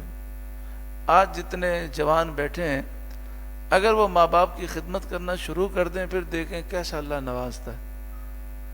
آپ یہ تجربہ کر کے دیکھیں، کوئی بھی شخص آئے نا اور کہے میں پریشان ہوں، کاروباری طور پہ پریشان ہوں، تو اس سے آپ کہیں بھئی آپ کے ماں باپ زندہ ہیں؟ جی زندہ ہیں۔ یہ بتائیے آپ کتنا دیتے ہیں انہیں؟ کہ میں مہینے میں اتنا دیتا ہوں۔ آپ کہیں وہ ڈبل کر دیں، آپ کی روزی ڈبل ہو جائے گی۔ جتنا آپ بڑھاتے جائیں گے روزی آپ کی اتنی بڑھتی جائے گی۔ ایک بندہ آیا میرے پاس، میں کہنے لگا کہ مولانا صاحب میں بہت کماتا ہوں لیکن ہاتھ میں پیسے میں برکت نہیں ہے، میں ہمیشہ پریشان ہی رہتا ہوں، اتنا کمانے کے باوجود برکت ہی نہیں ہے، پریشانی آتی رہتی ہیں۔ تو مجھے تو نہیں معلوم تھا، تو میں نے کہا کہ آپ کے امی ابو ہیں؟ کہنے لگا جی بالکل ہیں، میری ماں ہے۔ میں نے کہا آپ اپنی ماں سے کیوں لڑتے ہیں؟ مجھے نہیں بتایا تھا اس نے، میں نے سیدھا یہ کہا، میں نے کہا آپ اپنی ماں سے لڑتے کیوں ہیں؟ کہنے لگا آپ کو کس نے بتایا؟ میں لڑتا تو ہوں لیکن آپ کو کیسے پتا چلا؟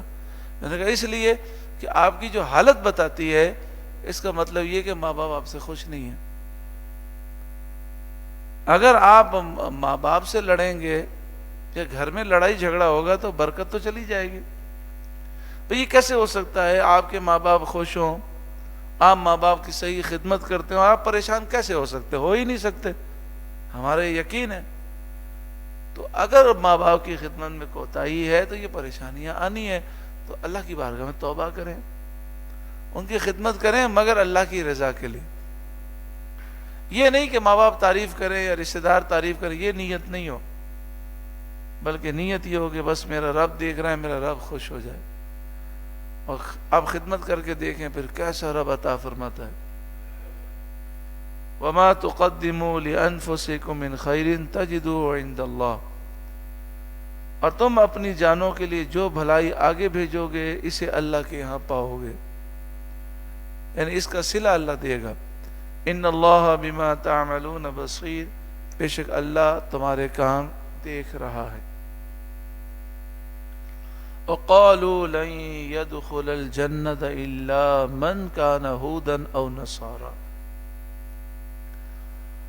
اور وہ بولے کہ جنت میں کوئی بھی داخل نہیں ہوگا مگر وہی داخل ہوگا جو یہودی ہو یا عیسائی. یہودیوں نے کہا کہ جنت میں یہودی جائے گا، عیسائیوں نے کہا کہ جنت میں صرف عیسائی جائے گا. تلک امانیہم، یہ ان کے خیالات ہیں. امانی کہتے ہیں من گھڑت خیالات، یہ ان کے من گھڑت خیالات ہیں. نہ یہودی جنت میں جائیں گے نہ عیسائی جائیں گے، جنت میں وہ جائے گا جو اللہ اور اس کے رسول کو ماننے والا مومن ہوگا.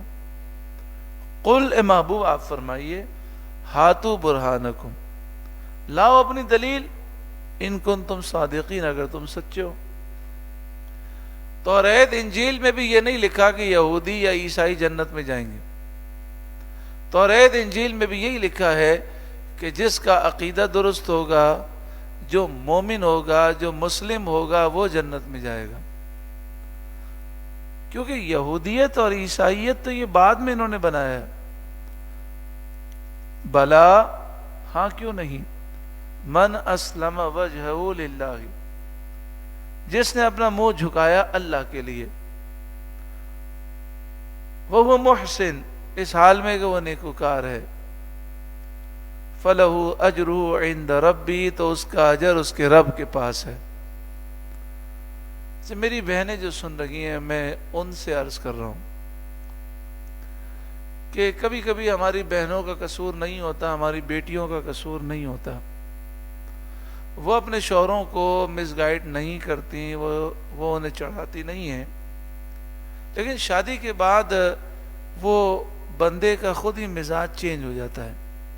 وہ سمجھتا ہے اب میری شادی ہو گئی، میرے بچے ہو گئے، کاروبار میرا سیٹ ہے، تو اب میرے لیے ماں باپ بیکار ہیں، نعوذ باللہ من ذالک. تو وہ اب ماں باپ سے بے رغبتی کرتا ہے. تو میری بہنوں کو، میری بیٹیوں کو چاہیے کہ وہ جب دیکھیں کہ ان کا شوہر اپنے ماں باپ پہ ظلم کر رہا ہے، بے ادبی کر رہا ہے، گستاخی کر رہا ہے، یا نعوذ باللہ من ذالک ہاتھ اٹھا رہا ہے، گالیاں دے رہا ہے، یا ان کی ضروریات پوری نہیں کر رہا، تو وہ اسے سمجھائیں، اسے کہیں کہ ہمارے حقوق بھی پورا کرنا آپ پہ لازم ہے، لیکن ماں باپ کے حقوق بھی لازم ہے. اگر آپ اپنے ماں باپ کے حقوق ادا نہیں کریں گے، آپ کا بھی نقصان ہوگا، بچوں کا بھی نقصان ہوگا، روزی میں برکت بھی چلی جائے گی. ہماری بہنیں، ہماری بیٹیاں سمجھائیں کہ جس طرح میں پسند نہیں کرتی کہ میرے بھائی میرے ماں باپ کی توہین کریں، بھئی ان کے بھی تو بھائی ہوں گے نا، ان کی بھی تو بھابیاں ہوں گی. کیا کوئی بہن یہ پسند کرتی ہے، کوئی بیٹی یہ پسند کرتی ہے کہ ان کے بھائی ان کی بھابیوں کی خاطر ان کے ماں باپ کو گالیاں دیں، یا ان کے خرچہ بند کر دیں، یا ان سے روگردانی کریں؟ تو کوئی بھی میری بہن، کوئی بھی بیٹی یہ پسند نہیں کرے گی کہ ان کے بھائی ان کے ماں باپ کے ساتھ یہ ظلم کریں. تو ان کا شوہر اپنے ماں باپ کے ساتھ ظلم کر رہا ہے تو ان کو روکنا چاہیے، سمجھانا چاہیے، اور انہیں بتانا چاہیے کہ اگر آپ اپنے ماں باپ کے حقوق ادا نہیں کریں گے، یاد رکھیں کبھی سکون نہیں پا سکتے، کبھی مال میں برکت نہیں ہوگی. اور یہ ہمارے لیے ضروری ہے کہ اگر کوئی غلط راہ پہ چل رہا ہے تو اس کو سیدھی راہ دکھائیں.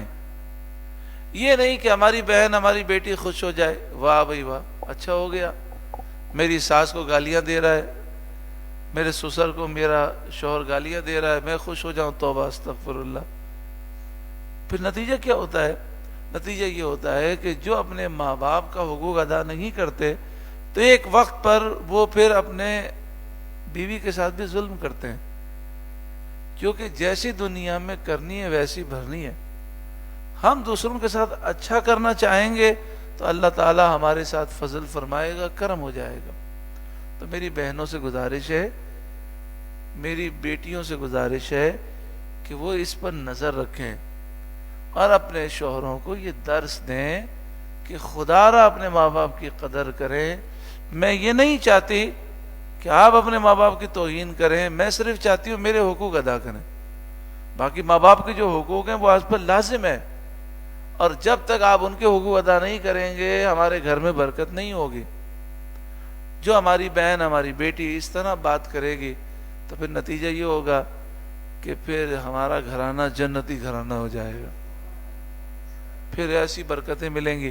پھر اس کو بھی تو ساس بننا ہے, اس کے بچے بھی ہیں وہ جوان ہوں گے, پھر یہ بھی ساس بنے گی, پھر انشاءاللہ تعالی اسے کبھی اس کی اولاد دکھ نہیں دے گی.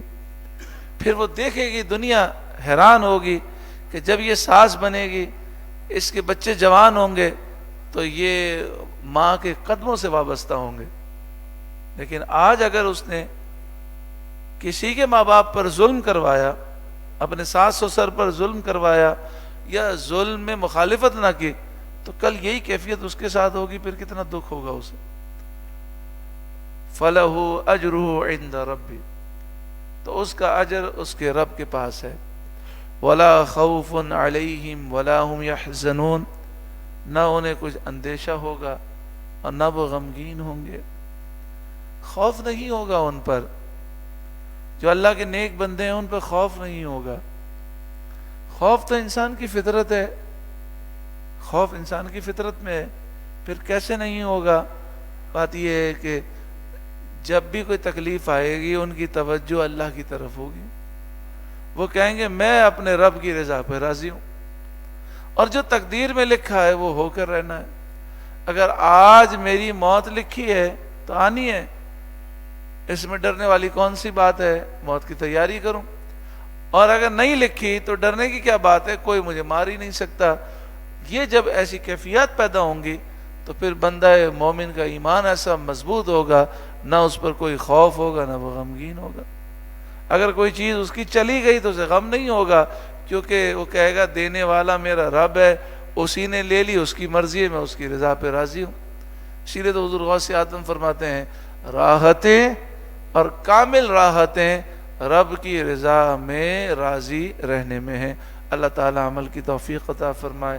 درود پاک پڑھی. اللہم صلی علی سیدنا و مولانا محمد ابن عبداللہ ما ضاق امر اللہ فرجہ اللہ. يا أيها الذين آمنوا لا تقولوا راعنا وقولوا انظرنا واسمعوا وللكافرين عذاب أليم. اے ایمان والو, راعنا نہ کہو اور یوں عرض کیا کرو کہ حضور ہم پر نظر کرم فرمائیں, اور پہلے ہی غور سے سنو, اور کافروں کے لیے دردناک عذاب ہے. ما يود الذين كفروا من أهل الكتاب ولا المشركين أن ينزل عليكم من خير من ربكم والله يختص برحمته من يشاء والله ذو الفضل العظيم. کفار اہل کتاب یعنی یہودی اور مشرکین نہیں چاہتے کہ اے مسلمانوں تم پر تمہارے رب کی طرف سے کوئی بھلائی اترے, اور اللہ جسے چاہتا ہے اپنی رحمت کے ساتھ خاص کر لیتا ہے, اور اللہ بڑے فضل والا ہے. ما ننسخ من آية أو ننسها نأت بخير منها أو مثلها ألم تعلم أن الله على كل شيء قدير.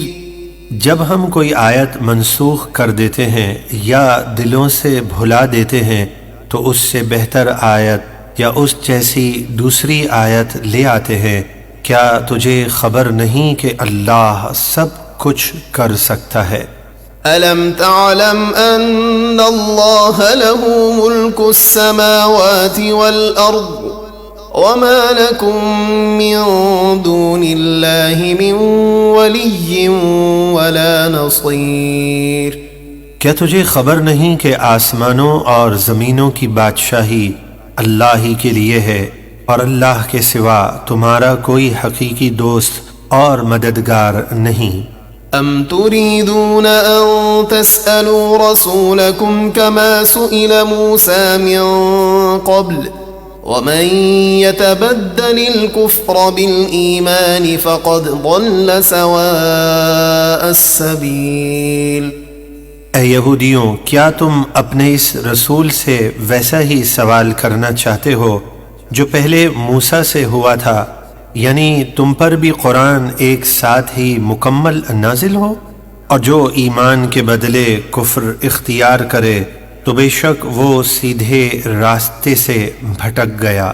وَدَّ كَثِيرٌ مِّنْ أَهْلِ الْكِتَابِ لَوْ يَرُدُّونَكُم مِّن بَعْدِ إِيمَانِكُمْ كُفَّارًا حَسَدًا مِّنْ عِندِ أَنفُسِهِم مِّن بَعْدِ مَا تَبَيَّنَ لَهُمُ الْحَقُّ فَاعْفُوا وَاصْفَحُوا حَتَّى يَأْتِيَ اللَّهُ بِأَمْرِهِ ان اللہ علی کل شیء قدیر.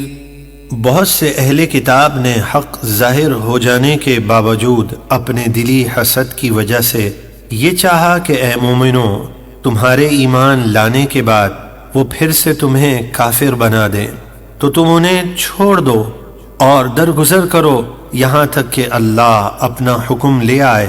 بے شک اللہ ہر چیز پر قادر ہے. وَأَقِيمُوا الصَّلَاةَ وَآتُوا الزَّكَاةَ وَمَا تُقَدِّمُوا لِأَنفُسِكُم مِّنْ خَيْرٍ تَجِدُوهُ عِندَ اللَّهِ إِنَّ اللَّهَ بِمَا تَعْمَلُونَ بَصِيرٌ. اور نماز قائم رکھو اور زکوٰۃ دو، اور جو نیکی اپنی جانوں کے لیے آگے بھیجو گے اسے اللہ کے یہاں پاؤ گے. بے شک اللہ تمہارے سب کام دیکھ رہا ہے. وَقَالُوا لَن يَدْخُلَ الْجَنَّةَ إِلَّا مَن كَانَ هُودًا أَوْ نَصَارَىٰ تِلْكَ أَمَانِيُّهُمْ قُلْ هَاتُوا بُرْهَانَكُمْ إِن كُنتُمْ صَادِقِينَ. اور اہل کتاب بولے، جنت میں یہودی یا عیسائی کے سوا کوئی بھی ہرگز داخل نہ ہوگا، یہ ان کی خام خیالیاں ہیں. آپ فرمائیے اگر تم سچے ہو تو اپنی دلیل لاؤ. بلى من أسلم وجهه لله وهو محسن فله أجره عند ربه ولا خوف عليهم ولا هم يحزنون. ہاں کیوں نہیں، حق بات تو یہ ہے جس نے اپنے آپ کو اللہ کے لیے جھکا دیا اور وہ نیکوکار ہے تو اس کا اجر اس کے رب کے پاس ہے، اور ان پر نہ کچھ خوف ہے اور نہ وہ غمگین ہوں گے.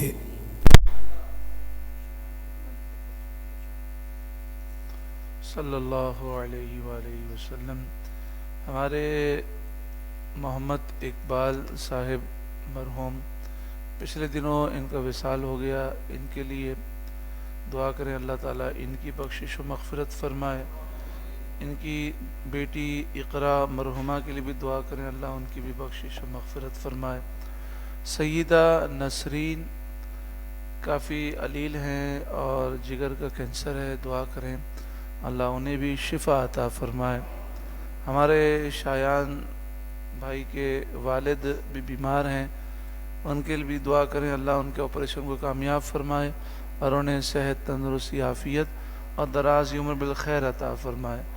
ہمارے سرور بھائی اور شاہ رخ بھائی کے بھی والد بھی بیمار ہیں، ان کے لیے بھی دعا کریں، اللہ انہیں صحت، تندرستی، عافیت اور دراز عمر بالخیر نصیب فرمائے۔ کل بروز ہفتہ دوپہر 3 بجے سے لے کر عصر کی نماز تک اسی مسجد بہار شریعت میں ختم قادریہ شریف اور درس قرآن پاک کا پروگرام ہے خواتین کے لیے، اور بروز اتوار عصر تا مغرب ختم قادریہ شریف ہے اسی مسجد بہار شریعت میں۔ خوشگوار زندگی پروگرام میں نور مسجد کھارا در میں، میٹھا در میں اور اسماعیل گیگا مسجد جمشید روڈ پر پروگرام جاری ہے، جس میں روزانہ درس قرآن پاک ہوتا ہے صبح 7 بجے سے لے کر 8:30 بجے تک۔ ہمارے یہاں پر ہر منگل کو اور بدھ کو نشست ہوتی ہے، اور یہ نشستیں انٹرنیٹ پر لائیو ریلے ہوتی ہیں۔ آپ سے گزارش ہے کہ وہ ضرور سماعت فرمائیں۔ بسم اللہ الرحمن الرحیم، الحمد للہ رب العالمین، والصلاة والسلام على سید المرسلین، اللهم ربنا آتنا في الدنيا حسنة وفي الآخرة حسنة وقنا عذاب النار۔ اے کریم مالک و مولا پروردگار، ہم سب کی اور تمام مرحومین کی بخشش و مغفرت فرما۔ اے اللہ حاجی محمد اقبال مرحوم کی اور ان کی بیٹی اقرا مرحومہ کی بخشش و مغفرت فرما۔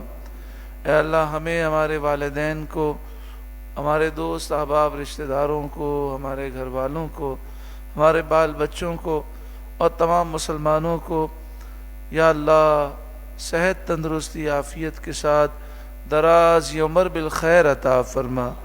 جو مسلمان بیمار ہیں یا اللہ سب کو شفا عطا فرما۔ یا اللہ ہمارے شایان کے والد کو جن کا آپریشن ہے یا اللہ انہیں شفا عطا فرما۔ سیدہ نسرین کو شفا عطا فرما، ان سب کو صحت، تندرستی کے ساتھ دراز عمر بالخیر عطا فرما۔ یا اللہ ہمارے حنیف بھائی کو بھی شفا عطا فرما، صحت، تندرستی، عافیت کے ساتھ دراز عمر بالخیر عطا فرما۔ اے کریم مالک و مولا پروردگار، ہم سب پر اپنا فضل فرما، کرم فرما، ہمیں مکہ مکرمہ، مدینہ منورہ، بغداد معلیٰ، نجف اشرف، کربلا شریف، عراق شریف، شام شریف اور دیگر مقدس مقامات کی بار بار مقبول حاضری نصیب فرما، بار بار عمرہ مقبول عطا فرما۔ ہر سال رمضان المبارک میں عمرہ مقبول اور ہر سال ہمیں حج مقبول و مبرور نصیب فرما۔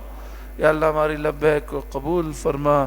با آواز بلند مل کے پڑھیے، لبیک اللہم لبیک، لبیک لا شریک لک لبیک، ان الحمد والنعمت لک والملک لا شریک لک، لبیک اللہم لبیک، لبیک لا شریک لک لبیک، ان الحمد والنعمت لک والملک لا شریک لک، لبیک اللہم لبیک، لبیک لا شریک لک لبیک، ان الحمد والنعمت لک والملک لا شریک لک۔ یا اللہ اپنا فضل و کرم فرما، جتنے دعا میں شامل ہیں ہم سب کی ہر مشکل کو آسان فرما، ہر مصیبت، آفت، بلا، بیماری، وبا دور فرما، دونوں جہاں میں شاندار کامیابی نصیب فرما۔ تحریک لبیک یا رسول اللہ کو پہلے سے بڑھ کر عروج اور کامیابی نصیب فرما۔ امیر المجاہدین کے نقش قدم پر چلنے کی توفیق دے۔ حضرت حافظ سعد رضوی اور جتنے ان کے معاونین ہیں یا اللہ سب کو صحت، تندرستی، عافیت کے ساتھ دراز عمر بالخیر عطا فرما۔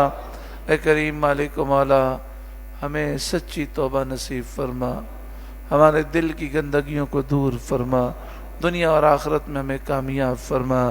ان اللہ و ملائکتہ یصلون علی النبی يا أيها الذين آمنوا صلوا عليه وسلموا تسليما اللهم صل على سيدنا ومولانا محمد بن عبد الله ما ضاق عمر إلا وفرجه الله صلى الله عليه وآله وسلم صلاة وسلاما عليك يا سيدي يا رسول الله سبحان ربك رب العزة عما يصفون وسلام على المرسلين والحمد لله رب العالمين.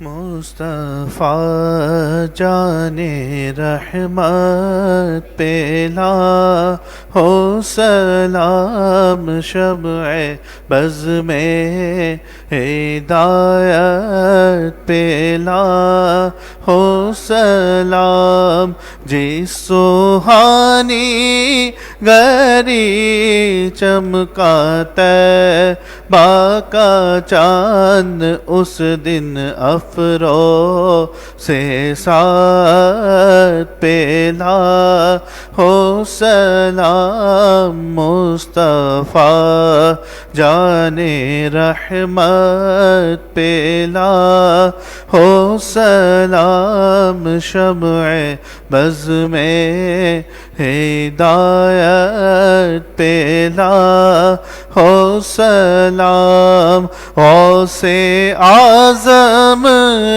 امام التقیٰ فروقہ جلوائے شان قدرت پہلا ہو سلام کاش محشر میں جب ان کی آمد ہو اور بھیجے سب ان کی شوکت پہلا ہو سلام مجھ سے خدمت کے قدسی کہے ہاں رضا مجھ سے خدمت کے قدسی کہے ہاں رضا مصطفیٰ جان رحمت پہلا